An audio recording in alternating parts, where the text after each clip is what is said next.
Hare Krishna, Prabhu. Pranam. Hare Pranam to Krishna, everybody Pranam. assembled. Om Namo Bhagavate Vasudevaya. Om Namo Bhagavate Vasudevaya. Om Namo Bhagavate Vasudevaya. Narayanam Namaskritya Naram Chaiva Narottamam Devim Saraswatim Vyasam Tato Jayamudire. Nashtaprayeshu Bhadreshu Nityam Bhagavata Sevaya. Bhagavati Ruttama Shloke Bhaktir Bhavati Neshtaki. Om Agnanatimirandasya Gnananjana Shalakaya. Chakshurunmilitam Yena Tasmai Shri Gurave Namaha. नमो विष्णुपादाय कृष्णप्रेष्ठाय भूतले श्रीमते भक्तिवेदांत स्वामिनिति नामिने नमस्ते सारस्वती देवे गौरवाणी प्रचारिणे निर्विशेष शून्यवादी पाश्चात्य देशधारिणे जय श्री कृष्ण चैतन्य प्रभु नित्यानंद श्री अद्वैत गदाधर शिवासादि गौर भक्तवृंद हरे Krishna Krishna Krishna Hare Hare Hare Ram Ram Ram Hare Hare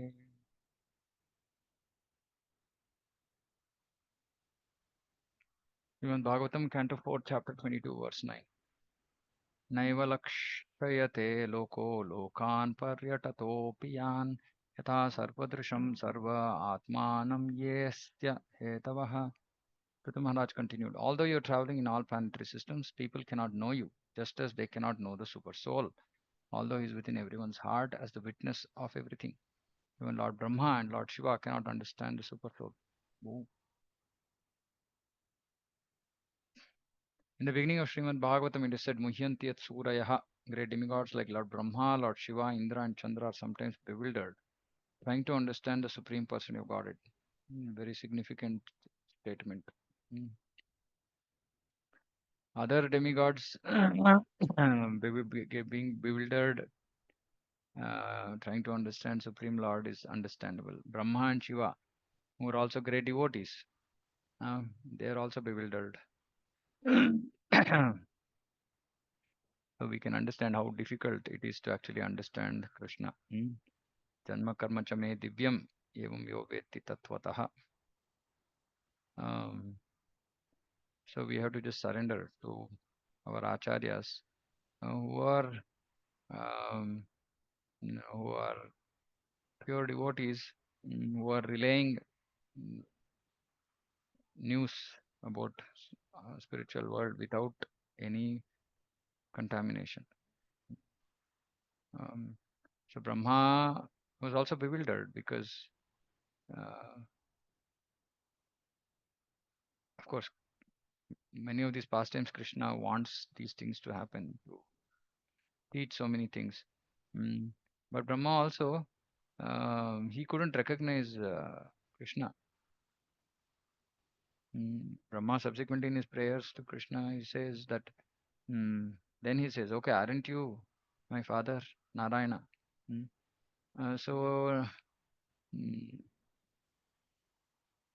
of course, different Brahmas in different yugas or different Brahmas in different Brahmandas at different times. Some of them are pure devotees, some of them are not. So it's a very complex topic, but yeah, still even they are sometimes bewildered. Brahma Vimohana Leela. It so happened that when Krishna was present on this planet, Lord Brahma and King Indra also mistook him. And what to speak of great yogis or gnanis who conclude that the absolute truth is impersonal. In the same way, great personalities and Vaishnavas like the four Kumaras are also invisible to ordinary persons, although they are traveling all over the universe in different planetary systems. When Sanatana Goswami went to see Lord Sri Chaitanya Mahaprabhu, he could not be recognized by Chandrasekhar Acharya. The conclusion is that the Supreme Person of Godhead is situated in everyone's heart, and his pure devotees, the Vaishnavas, are also traveling all over the world. But those who are under the modes of material nature cannot understand the form of the Supreme Person of Godhead, the source of this cosmic manifestation, or the Vaishnavas. Vaishnavera Kriya Mudra Vigneya Na Bhujaya. Vaishnavera Kriya Mudra. Vaishnavas Kriya, what he does, why he does, no vigneha, not easy to understand. And that is the reason why we should never ever comment with our mundane brains. We should not comment about actions of Vaishnavas because that only Vaishnavas know and Krishna knows. It is very difficult for others to actually understand. It is said, therefore, that one cannot see the Supreme Person of Godhead or a Vaishnava with his material eyes, material mind, With material senses, we cannot understand. One has to purify senses and engage in the service of the Lord. Then gradually one can realize who is the Supreme Person of Godhead and who is the Vaishnava. So we have to purify. That is the reason why um, we should never comment about any Vaishnava. Mm. We've discussed this multiple times. Unless we are in a position, we have been given a position to do so, to correct, rectify, guide devotees. We should not get into this business of uh, commenting. Of course, we can do in a constructive way, like we have discussed multiple times. Mm, but simply just offhand making comments about what a Vaishnava does is very dangerous. Mad elephant offense. So we have to be careful. At the same time, we don't close our eyes. Both are important. So we'll discuss this. I'm not going to delve into it again. But yeah, the important thing is that we have to purify our senses, because with impure senses, everything becomes colored, right? If you're wearing colored glasses, then the whole world looks, if you're wearing yellow color glasses, the whole world looks colored, yellow color. So with impure senses, impure mind, we can only reflect our own impurity on the whole world. So we should not bother to comment when in an impure state. We should just focus on our purity. Mm. And then when we become really pure, then we can look at higher order things. Yeah. For now, our focus should just be to purify our senses. Then gradually we can realize Supreme Person about it, and also Vaishnava we can realize.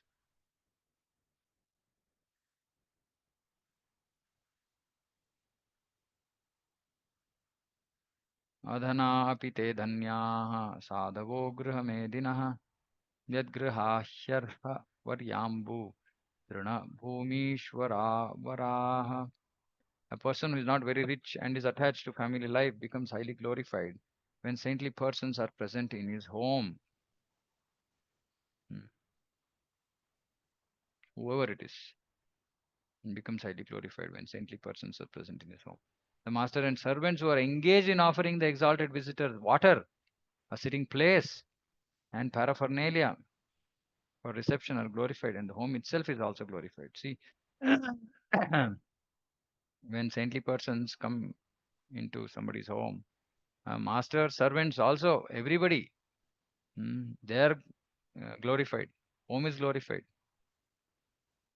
Mm.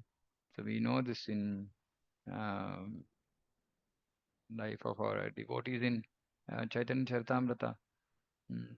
So who are serving Srivas Thakur in their house, everybody was able to see Sri Chaitanya Mahaprabhu.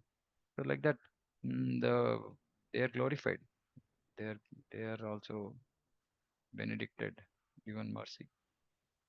Materially, if a man is not very rich, he is not glorious, and spiritually, if a man is too attached to family life, he is also not glorious. But saintly persons are quite ready to visit the house of a poor man or a man who is too attached to material family life. When this happens, the owner of the house and his servants are glorified because they offer water for washing the feet of a saintly person, sitting places and other things to receive him. And the conclusion is that if a saintly person goes to the house of even an unimportant man, such a person becomes glorious by his blessings, by the blessings of the saintly person. It is therefore the Vedic system that a householder invite a saintly person in his home to receive his blessings. Very, very important. Very important.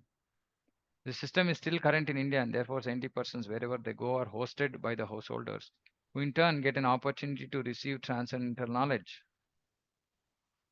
It is the duty of a sannyasi, therefore, to travel everywhere just to favor the householders who are generally ignorant of the values of spiritual life. Prabhupada also writes, it's not for getting a livelihood. It's just to favor the householders who are generally ignorant. It may be argued that all householders are not very rich and that one cannot receive great saintly persons or preachers because they're always accompanied by their disciples. If a householder is to receive a saintly person, he has to receive his entourage also. It is said in the Shastras that Durvasa Muni was always accompanied by 60,000 disciples, and that if there was little discrepancy in their reception, he would be very angry and would sometimes curse the host. The fact is that every householder, regardless of his position or economic condition, can at least receive saintly guests with great devotion and offer them drinking water. But drinking water is available always. In India, the custom is that even an ordinary person is offered a glass of water if he suddenly visits, and one cannot offer him foodstuff. If there is no water, then one can offer a sitting place, even if it is on straw mats. And if one has no straw mat, he can immediately cleanse the ground and ask the guest to sit there. Supposing that a householder cannot even do that, then with folded hands he can simply receive the guest saying welcome. And if he cannot do that, then he should feel very sorry for his poor condition and shed tears and simply offer obeisances with his whole family, wife, and children. In this way, he can satisfy any guest, even if the guest is a saintly person or a king. Actually, Prabhupada quotes one very touching incident from Sri Ramanujacharya. There's one disciple of Sri Ramanujacharya who was very, very poor. And once Sri Ramanujacharya with his disciples, they come to his house, and Prabhupada describes saying that the door was actually open, but it was, I mean, it was closed, but it was not locked. So Prabhupada says that Sri Ramanujacharya actually understood that his disciple is not there, but disciple's wife, who is also a disciple, she's there. And since the door was closed but not locked, he says that Ramanujacharya came to know that okay, she's in the house, but she's not presentable. Meaning they were so poor that they did not even have clothes to wear. So it was only one piece of cloth with both husband and wife used to share. And since husband had to go out to work, husband had to wear that cloth and go. And so the wife was at home without any clothes. So Sri Ramanujacharya actually realizes this, and then he throws, a piece of cloth which he had or his disciples had. So he throws the cloth inside. And then his disciple, that Mataji, then she wears the cloth, comes out, and offers obeisances and welcomes them, etc. And then because she wants to serve all of them, she wants to cook, prasadam and offer, etc. But they're very poor; they didn't even have any money. So then Prabhupada says that there used to be one small merchant in that village who always had his eye on this lady because she was beautiful, etc. He wanted her to go to him, mm, and spend her time there, etc. So now this Mataji, she goes to that merchant and says, okay, now I agree to your proposal, but I need rice, wheat, etc., etc., sugar, etc. I have some guests, I need to serve them. So you give all that is required, then I'm ready to accept your proposal. So even at the risk of like losing her chastity, she took all that, and she came, and then she cooked and offered very nice service to Ramanacharya and his disciples, and Sri Ramanacharya was very happy. And then at the end of the day, the husband comes back, and he's surprised to see his guru and god brothers, and they're all have been very nicely served, and he asks um, his wife, saying that, how did you do all this? I was also not there. How did you manage to serve all of them? So then she narrates, very chaste wife, she narrates to the husband what all has happened. And then husband says, okay, now that you've actually given your word that you are going to go, please go. Take prasadam. You should take prasadam or give prasadam to him, because he helped us to serve our guru. And you go, because you have given a word. But then when the lady goes, and then she narrates the whole incident to that merchant, the merchant's heart changes.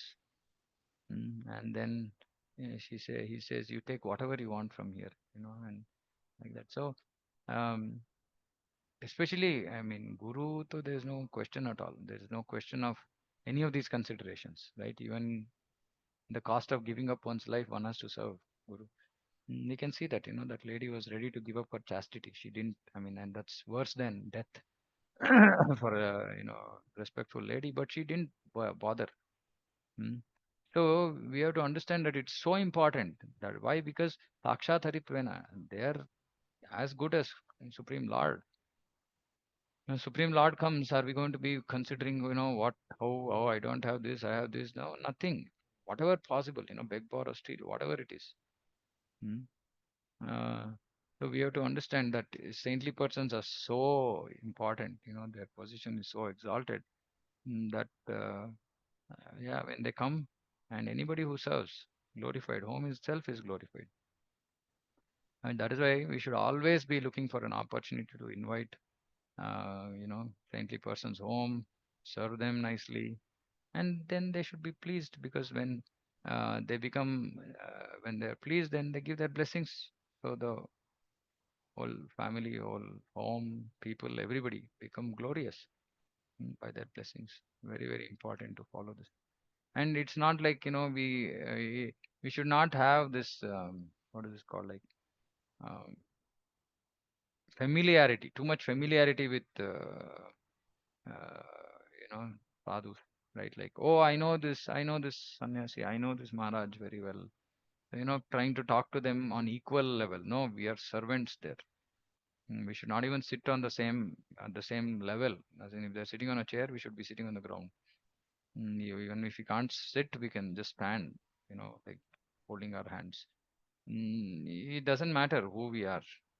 In front of a Vaishnava, in front of somebody more exalted than us, we are their servant. So very, very important actually to note this, because I've seen many times, uh, you know, great devotees come, but we fail to understand their position, and we somewhat, tend to treat them on an equal footing with us, which is not acceptable at all, which should not be done. Vyala, vyala, व्यालालय द्रुमावैतेषु अरिक्ताखिलसम्पदः यद्गृहास्तीर्थपादीय पादतीर्थविवर्जिताः. On the contrary, even though full of all opulence and material prosperity, any householder's house where the devotees of the Lord are never allowed to come in, and where there is no water for washing their feet, is to be considered a tree in which all venomous serpents live. Just imagine, see, very opulent, material prosperity, blah. Outside, beware of dog. Mm. So, in such a house where a sadhu cannot enter freely, uh, only venomous serpents live. In this verse, the word Tirthapadiya indicates devotees of Lord Vishnu or Vaishnavas. As far as Brahmanas are concerned, in the previous verse, the mode of reception has already been described. Now, in this verse, a special stress is being given to the Vaishnavas. Generally, the sannyasis or those in the renounced order of life take trouble to enlighten the household. There are Ekadandi sannyasis and Tridandi sannyasis. The Ekadandi sannyasis are generally followers of Shankaracharya and are known as Mayavadi sannyasis, whereas the Tridandi sannyasis are followers of Vaishnava acharyas, Ramanujacharya, Madhvacharya, and so on, and they take trouble to enlighten the householders. Ekadandi sannyasis can be situated on the platform of pure Brahman because they are aware that the spirit soul is different from the body, but they are mainly impersonalists. The Vaishnavas know that the absolute truth is the Supreme Person and that the Brahman effulgence is based on the Supreme Person of Godhead. Brahmano hi pratishtaham.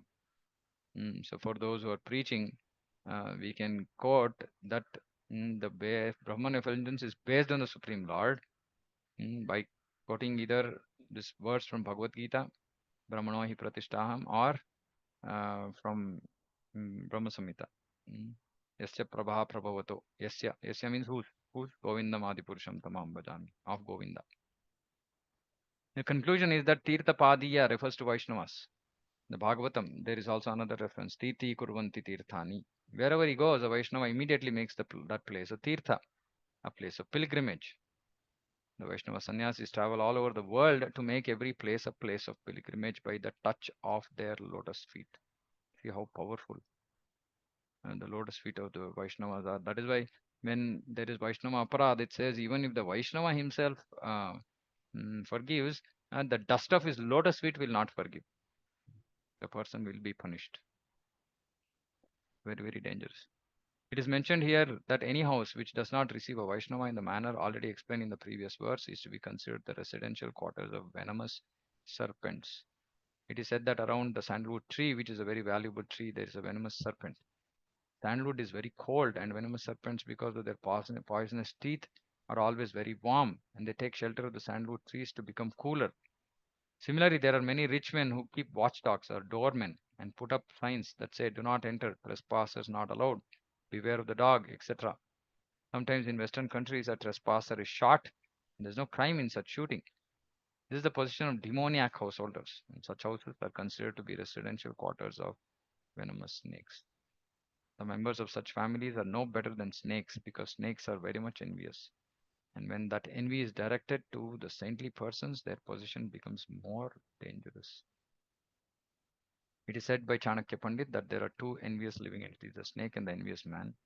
The envious man is more dangerous than a snake because a snake can be subdued by charming mantras or by some herbs, but an envious person cannot be pacified by any means. And the height of this envy is to try to become equal with Krishna. Mm. But before that, or before getting there, a lot of offenses are done by envious people. By ill-treating saintly persons, not respecting them, etc.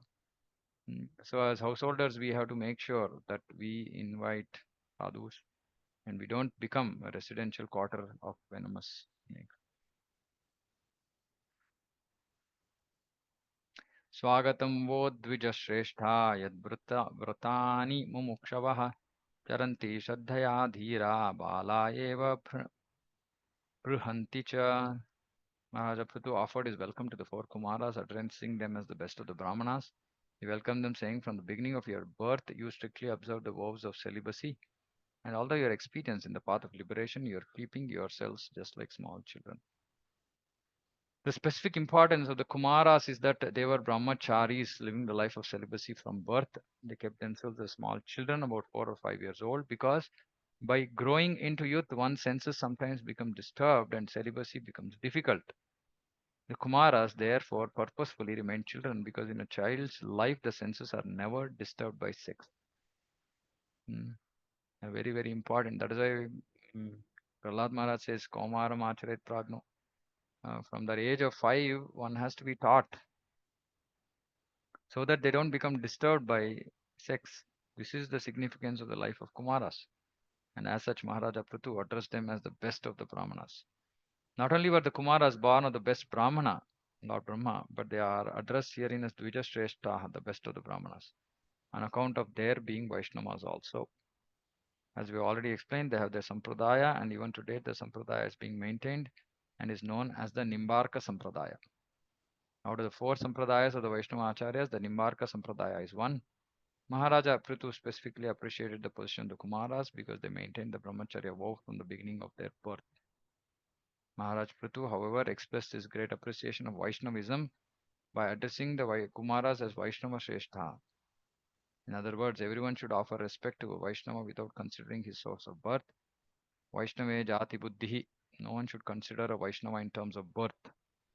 The Vaishnava is always the best of the Brahmanas, and as such, one should offer all respects to Vaishnava, not only as a Brahmana, but as the best of the Brahmanas. Of course, this is talking about a pure Vaishnava. Pure Vaishnava is the best of Brahmanas because he has already surpassed that stage of Brahman Janatiti Brahmana. So he already knows that he is the Brahman, but Brahma Bhuta Prasannatma Mad Bhaktim Labate Param.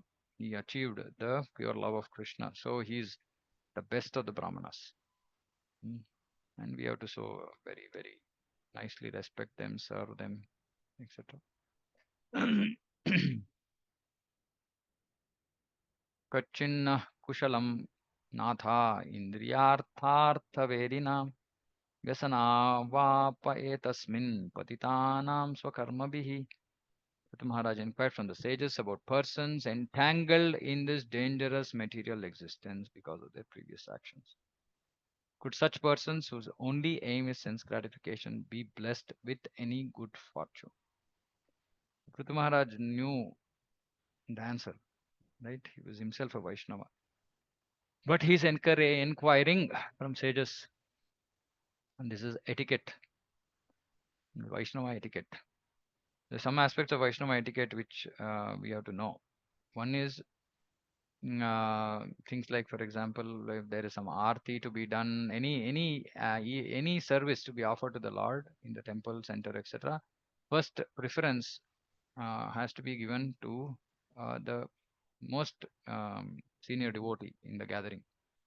So we have to first ask if they want to offer that service, because Krishna will be extremely pleased when they do. And only if they're merciful and give somebody else the opportunity to do that service on their on their order or instruction, one can do. But not surpassing them, not like just trying to do this ourselves without even asking them. Even for example, there's a Bhagavatam class or a Bhagavad Gita class, chanting of verse, any service for that matter. First we have to see. They're giving Mangalarti. First we have to see who is the most senior exalted Vaishnava in the gathering, and that should be offered to them. It's a general etiquette, right? Um, if when it comes to serving, first we have to serve such Vaishnavas. So these things are important. So, and also it is also said that when there is a question of spiritual knowledge, so the most qualified Vaishnava has to be given the opportunity to speak. Even if others know what it is, they should just keep themselves in a more humble position and let the most exalted Vaishnava speak in the gathering, in the congregation. Right, it's very very important. Here, Prthu Maharaj is inquiring from the sages. Uh, he already has spoken so many things to his citizens, but now he wants them to hear. He wants everybody to hear from the great sages. So he's asking, what about persons entangled in this material existence? Why are people entangled? Because of their previous actions. Hmm. And what is their aim? Their aim is only sense gratification. Now, could such persons be blessed with any good fortune at all? They're bound, and they are also engaging in activities which will continue to bind them. So, is there any good fortune at all?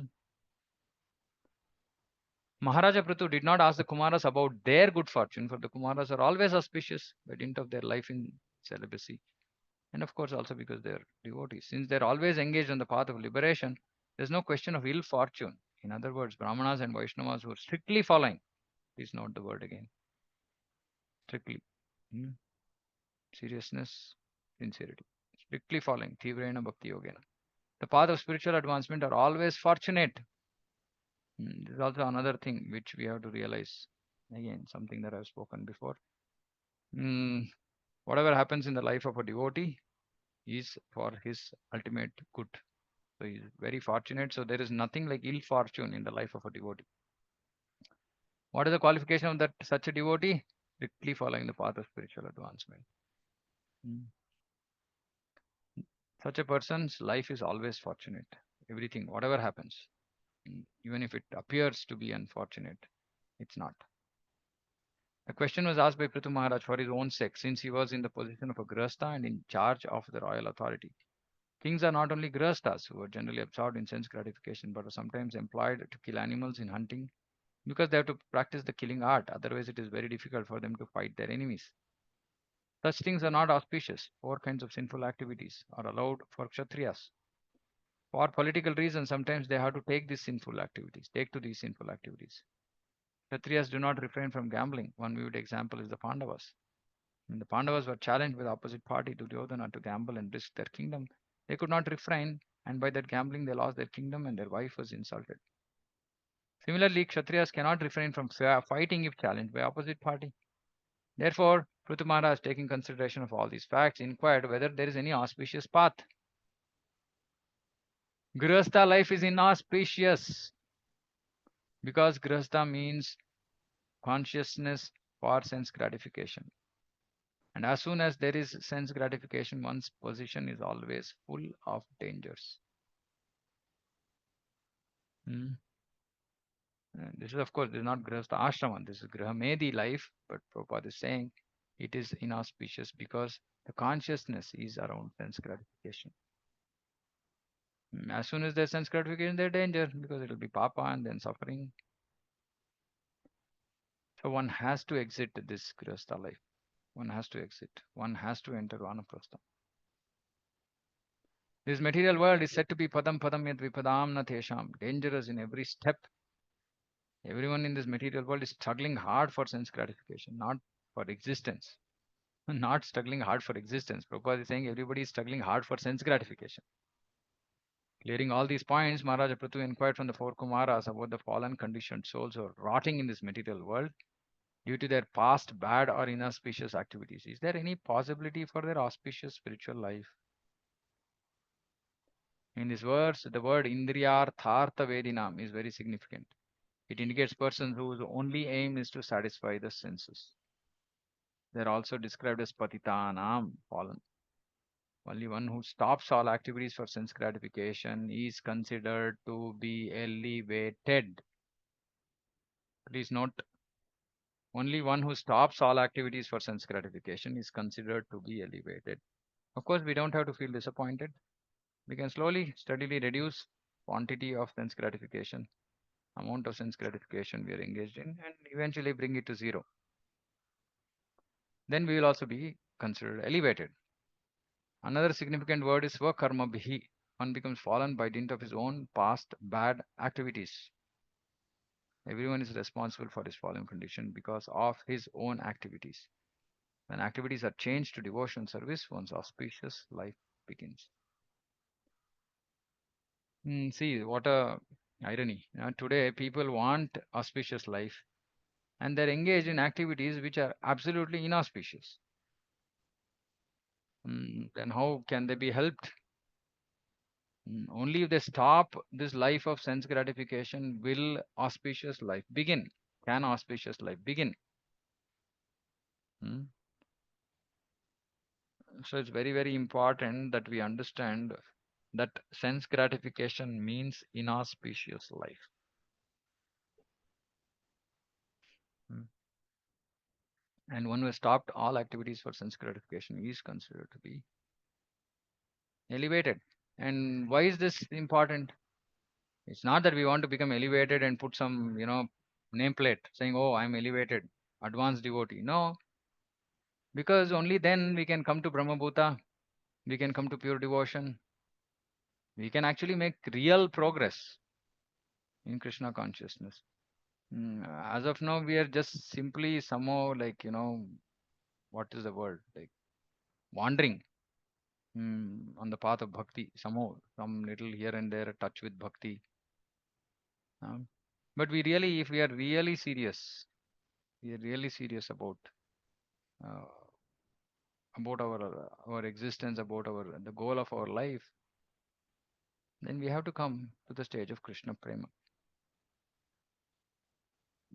But Krishna Prema is not cheap. We can't even think of Krishna Prema,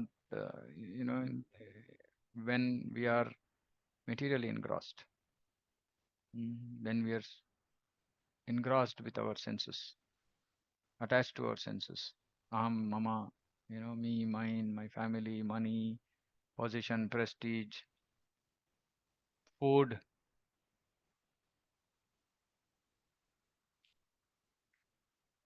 Yesterday there's one somebody from our Holy Mao congregation who wanted to, we were on this very, blissful, glorious yatra of Ahobilam last week.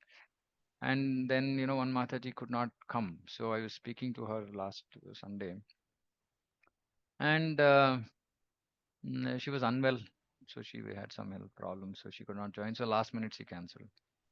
And then she was also telling me, saying that, um, Prabhu, but also I had requested the organizers to actually give me a single room. So I said, why, Mataji, what happened? I thought maybe some health problems, so she wanted. She said, no, but I can't live with others. The same bathroom which is used by other people.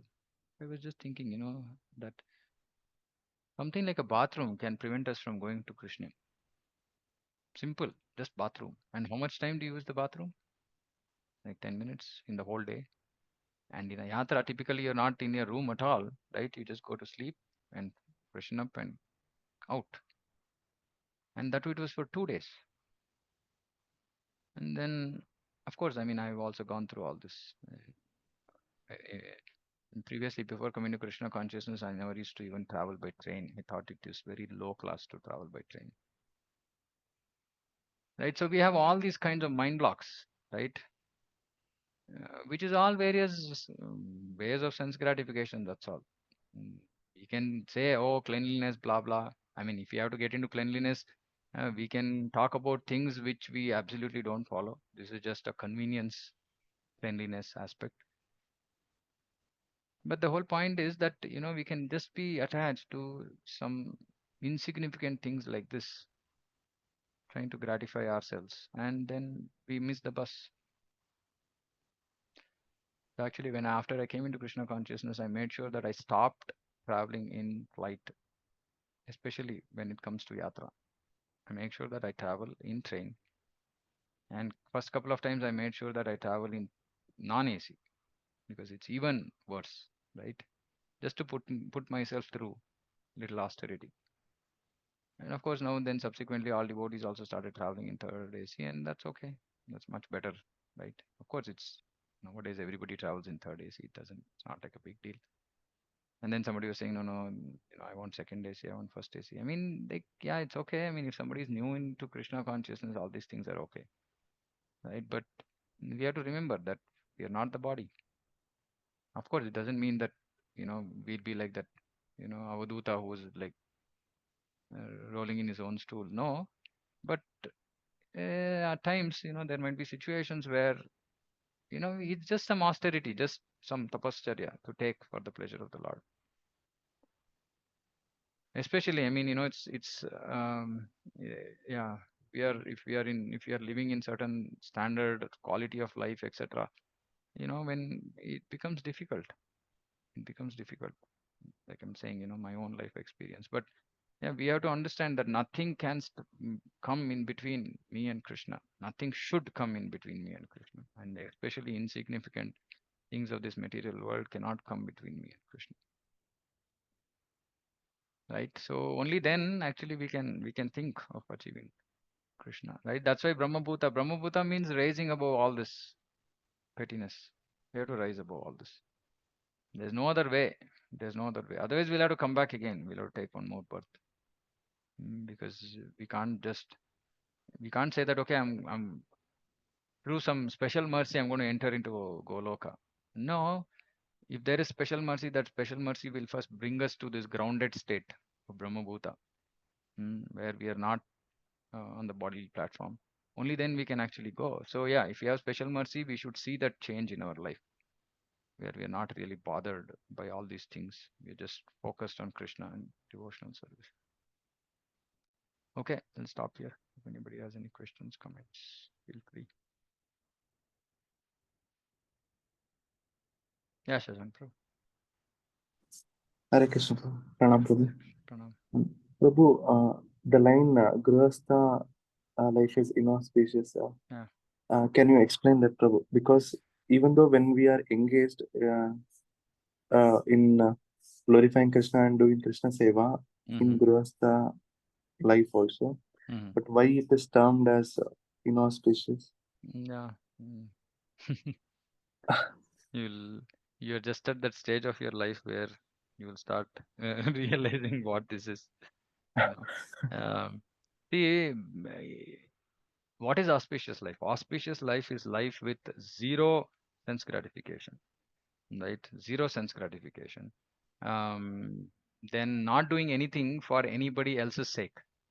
One of the big challenges for grahasthas is that we have to do things to, sometimes we end up doing things to satisfy others, right? It could be our own sense gratification, it could be extended sense gratification. It might not be, of course, some devotees are so fortunate that they're able to just be away from their own personal sense gratification, right? Like they're not living for their sense gratification, which is amazing, right? But then they have to live for other sense gratification. you know Sometimes husband has to live for wife's sense gratification, wife has to live for husband's sense gratification, parents have to live for children's sense gratification. If not any of these, have to live for in-law parents sense gratification, in-law sense gratification, relative sense gratification, blah blah blah blah. And all of that is inauspicious because Krishna is not in the center, right? You're experiencing certain things.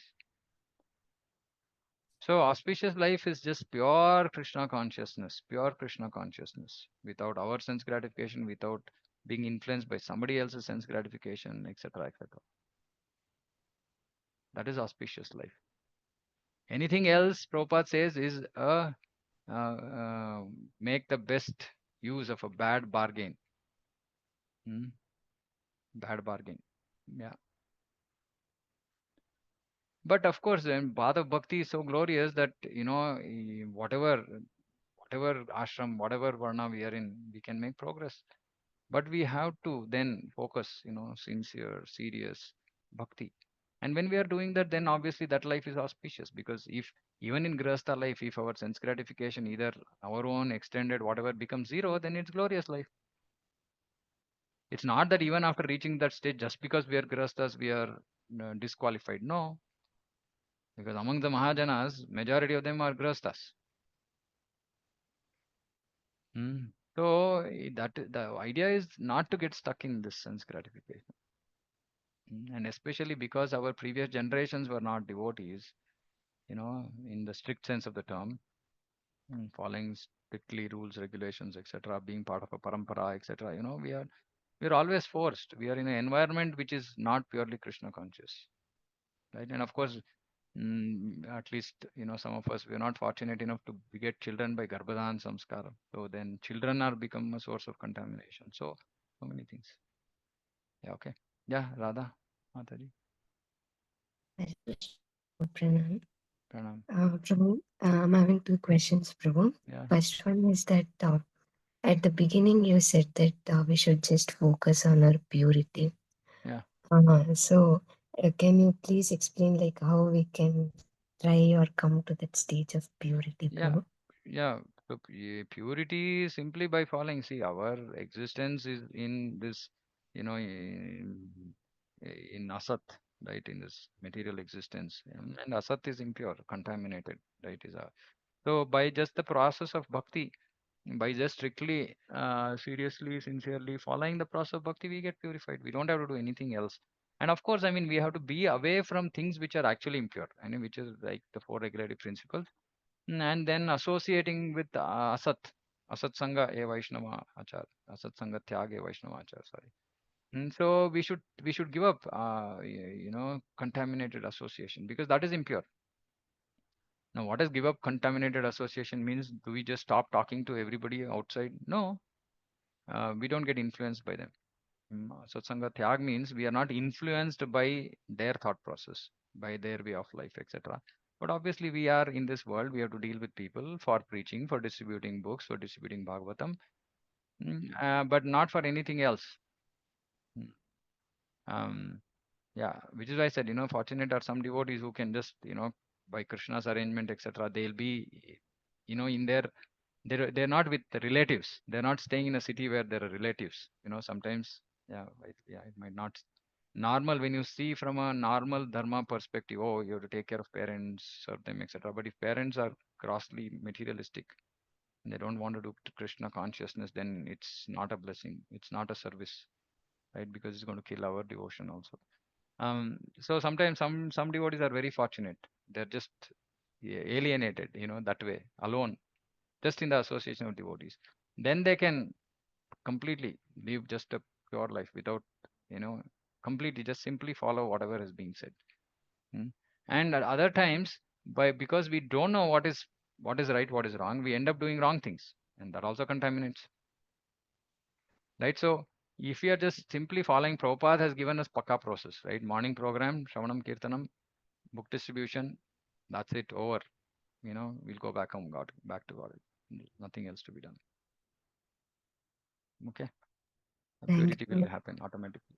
Yeah. Yes, Vamshi Prabhu. Prabhu. One more thing Yeah. is Okay. that Yeah. Yeah. Prabhu, you said that we need to strictly follow this path of spiritual activity. Means though we fail more and more times, then to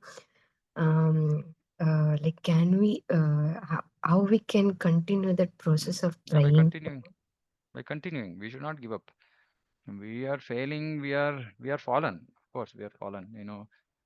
We should be surprised if we are able to follow something nicely, right? So if we are failure is a stepping stone to success, right? Which means then again, we have to become determined. That's why Upadeshamrita Srila Rupa Goswami says Utsaha Nishchaya Dhairya. That determination has to be there. No, it's okay. You know, sometimes devotees are put in such difficult situations. Even devotees around them are become, you know, cause of problem. I know so many devotees who want to follow bhakti strictly, but people around them are discouraging them, saying that no, no, why so strictly? Chill, Maro. You know, take life easy. So it's difficult. It's difficult, right? So then you have to be determined, saying that okay, it's fine. Though I'm getting so much of pressure from people around me to not follow strictly, I want to follow strictly, right? And so humbly we just, you know, do our stuff, whatever has been we have learned from Srila Prabhupada, and be there, right? So failure is there's nothing like failure. It's just, you know, it's just like a child learning to walk. There's no failure. It's just learning to walk. So it's like that. You know, we are walking on this path of pure devotion. It is difficult. You might not be able to follow everything at one shot, but Prabhupada actually says it's not a disadvantage as long as we are not inimical to the rules. Inimical meaning we dislike them, or you know, we are averse to them. We don't want these rules, and as long as we are not in that state where we don't want to follow these things, we are okay. We want to follow, but yeah, we cannot follow on day one. But slowly, gradually, we will practice and we'll come to that stage. Is that okay? Yes, Prabhu. Thank you, Prabhu. Pranam. Hare Krishna. Okay. Hare Krishna. Yeah, Vamshi Prabhu. Hare Krishna, Prabhu. Yeah. So with respect to also being a Gruhastha, what I have also heard is, Prabhu, doing your duties as Gruhastha is also considered to be a Krishna conscious, they say, right? So how do Mm, we differentiate that, Prabhu? no, not really. Not really. No, that is why, I mean, I don't know where you heard. No, I'm worried. Okay, so see, doing duty is okay if it is Krishna conscious, meaning if the duty is being done with Krishna consciousness. Simply doing duty is not Krishna conscious. Simply doing duty is Varnashrama, which is a stepping stone to Krishna consciousness, right? So doing duty in a Krishna conscious family, meaning we are living complete paka Krishna conscious life, and then yeah, I have to still do my duty because I have to. If I'm a male, then I have to take responsibility of running the home, etc. Yeah, I'm doing my duty. Then it's fine because it's just a Krishna conscious activity. Meaning it's like, for example, simple, right? Is a Krishna conscious family. We offer, bhoga to the Lord, and for which we have to earn money. That is what the male is doing. So it's a Krishna conscious activity, right? But not simply duty. I was speaking to one very aged gentleman who's in Pakka Sattva Guna platform, perfectly on the platform of Sattva. And he was saying that I don't know anything apart from just doing my duty. I said, okay, very good. Do you know what is your duty at this age? That he doesn't know. He just thinks duty means just keep doing, whatever somebody tells me to do, I keep just doing, or my responsibility towards what I think is my responsibility towards my home, etc. So this duty boundedness is just uh, s- is okay, but it's on a very lower platform. That's why Krishna is saying sarva dharman parityaja. Otherwise he would have said just do your duty, don't do anything else. No, it's a lower platform. We have to come out of it. It's inevitable. That's why grahastha life inevitable. We have to do our duties, but we have to do it fully Krishna conscious. Meaning the activity itself that we are doing should be directly linked to Krishna consciousness. The result should be directly used in Krishna consciousness. When the activity is not directly Krishna conscious, meaning when you are working, the activity itself is not directly Krishna consciousness, but the result, when it becomes used in Krishna conscious, the activity also becomes purified. But please don't be under this false, or wrong understanding that grihastha doing kartavya, doing our duty is Krishna consciousness. No, it's a lower platform, but it's a Vedic platform. It's better than not doing our duty. That's all. But it's far from Krishna consciousness. Understood, Prabhu. So can we say that what are the, I mean, how do we progress towards uh, a betterment of it is one maybe doing a duty, and second dovetailing few things to Krishna, and then slowly and steadily gradually move towards complete consciousness. Yeah. It's possible. It's possible, but dangerous. Okay, dangerous being meaning that unless such people who are trying to, this dovetail word is very dangerous. Okay, please understand what this dovetail means. Dovetail means I want to play guitar. Okay, somehow I will play guitar for Krishna. This is a very low platform. It's a very low platform. Okay. So dovetailing is a very low platform wherein I don't want to do anything that Krishna desires. I want to do something that I desire and I will just offer it to Krishna. Right? Like people just do whatever they do and say Krishna Arpanamastu. This is low platform, very low platform. Right? So yeah, it's all possible gradually, slowly, but unless such devotees are under proper guidance of devotees who are already in an advanced stage, is very dangerous. Because this dovetailing, this gradual attachment to karma yoga, karma, etc., sometimes might just, one might just lose their path, get distracted. Material attachment can increase, etc. The best thing is to wholeheartedly just accept bhakti, and which is why we have to be in the, in the association of devotees who can help us, pull us out of this.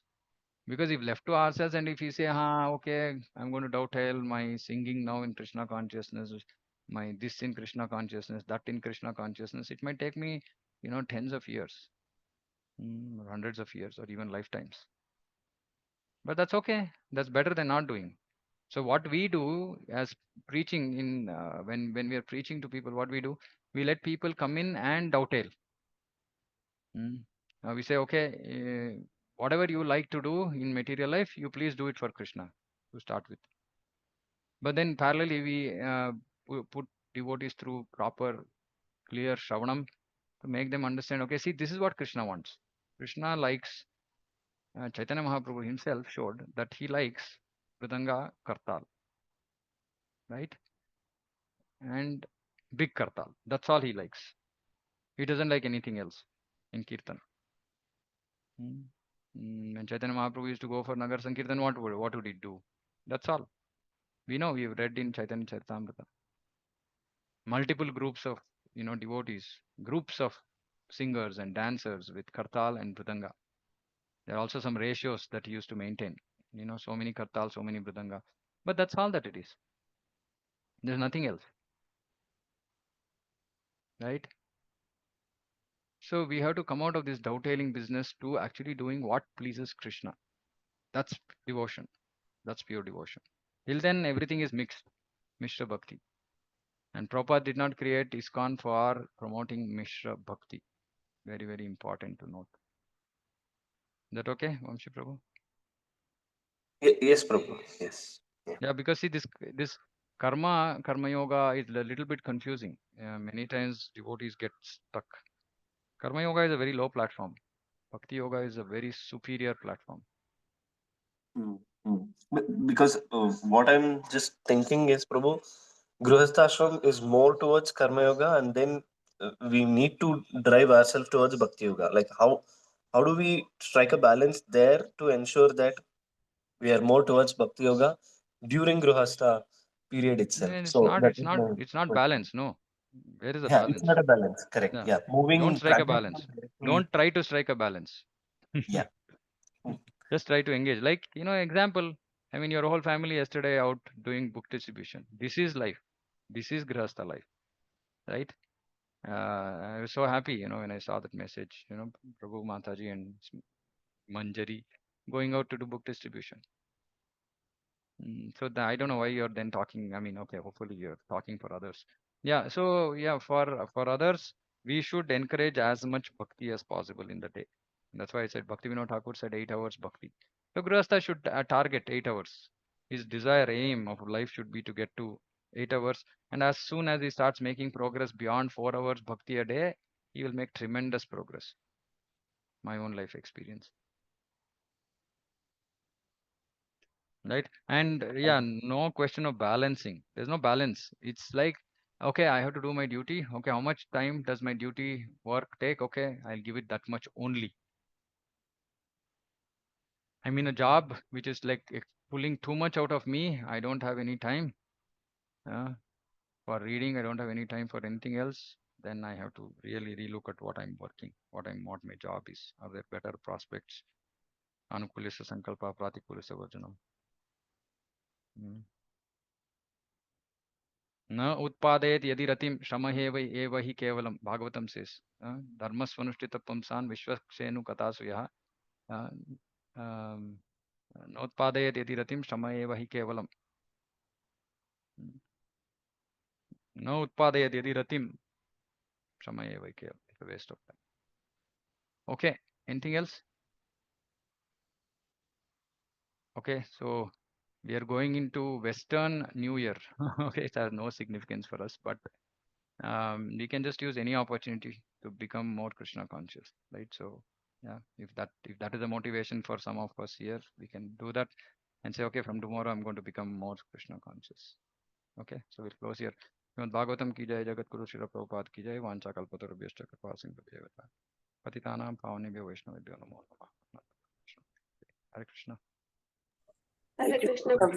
Pranam Prabhu. Pranam Hare Prabhu. Krishna.